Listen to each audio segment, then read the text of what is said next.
La manipulation ne s'accompagne pas toujours de pression. Elle est parfois beaucoup plus discrète. Et c'est précisément pour cette raison qu'il faut y prêter attention. Si vous faites cela, vous avez l'un des esprits les plus difficiles à influencer. Voici 5 signes. Numéro 1, vous n'acceptez rien sans réfléchir. Même si tout ce qui vous est dit vous semble logique, votre esprit marque automatiquement une petite pause. Au lieu de croire immédiatement, vous vous dites « Est-ce vraiment vrai ou est-ce que cela me semble vrai ?» Car vous ne cherchez pas à être convaincu, mais à comprendre.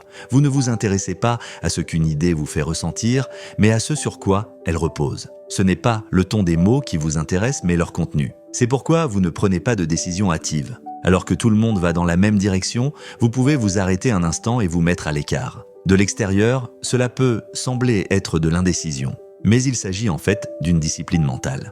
Prendre une décision rapide réduit le temps de réflexion. Cela intensifie les émotions, augmente la pression et vous pousse à dire oui sans réfléchir. Mais vous n'agissez pas à cette vitesse. Vous vous arrêtez, vous réfléchissez et vous n'avancez que lorsque vous vous sentez vraiment à l'aise. C'est précisément pour cette raison qu'il n'est pas facile de vous diriger. Numéro 2. Vous pouvez distinguer la culpabilité de la décision. Lorsque vous ne voulez pas faire quelque chose, un sentiment familier vous envahit. La culpabilité, comme si refuser équivalait à faire quelque chose de mal. Mais ici, vous n'agissez pas par réflexe. Vous prenez du recul par rapport à ce sentiment et vous vous demandez « Est-ce quelque chose qui vient de moi ou est-ce un sentiment qui m'a été inculqué ?»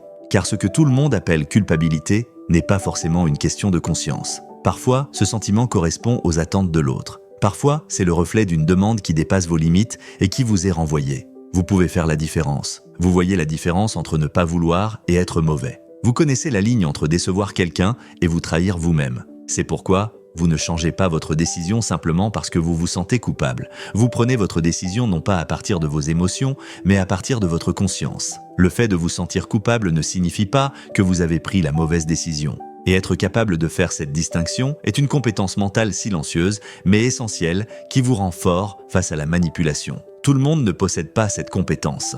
Numéro 3, vous ne vous sentez pas obligé de tout expliquer. Après avoir dit « non », vous ne ressentez pas le besoin de vous défendre. Vous n'oubliez pas ce que vous avez dit, vous n'avez pas besoin de vous justifier. Car vous savez que le silence est parfois la réponse la plus claire. Le besoin d'expliquer ne vient souvent pas d'un sentiment de légitimité, mais d'un désir d'approbation. Il y a une différence entre vouloir être compris et s'expliquer pour être accepté. Vous ressentez cette différence. C'est pourquoi, après avoir pris une décision, au lieu de la justifier, vous choisissez de l'assumer. Vous ne défendez pas votre décision, vous préférez la porter. Cette attitude est parfois mal comprise, car les gens sont habitués à la clarté, pas à l'explication. En l'absence d'explication, ils peuvent le prendre pour de la froideur. Mais vous connaissez la vérité. Vous ne repoussez pas vos limites pour mettre les autres à l'aise. Ce silence dérange beaucoup de gens. Car tout le monde attend des explications, tout le monde cherche une porte, vous ne laissez pas la porte entrouverte.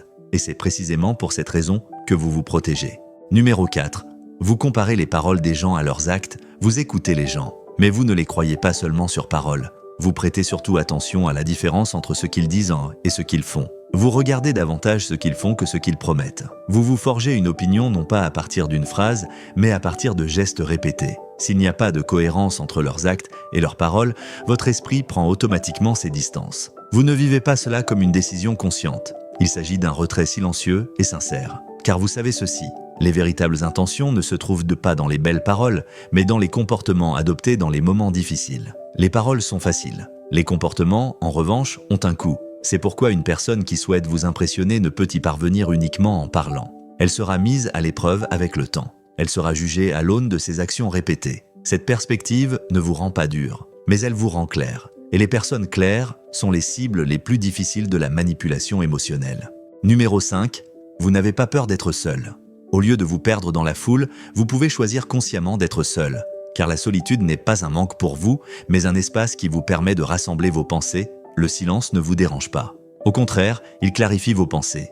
Il vous permet de vous connecter à vous-même. Cela souligne un point important. Vous ne vous accrochez pas à de mauvaises relations simplement pour vous sentir à votre place. Vous ne faites pas de place à n'importe qui dans votre vie simplement pour combler un vide. La manipulation fonctionne dans les esprits qui ont peur de la solitude, car cette peur pousse l'être humain à faire des concessions. Vous n'agissez pas sous l'emprise de cette peur, c'est pourquoi vous restez silencieux mais solide. Que signifie tout cela ? Les personnes difficiles à manipuler ne le sont pas parce qu'elles sont dures, mais parce qu'elles ont des limites claires. Et la clarté est une force qui s'impose sans crier. Et vous ? Lequel de ces points vous correspond le plus ? Écrivez vos commentaires, je les lis tous.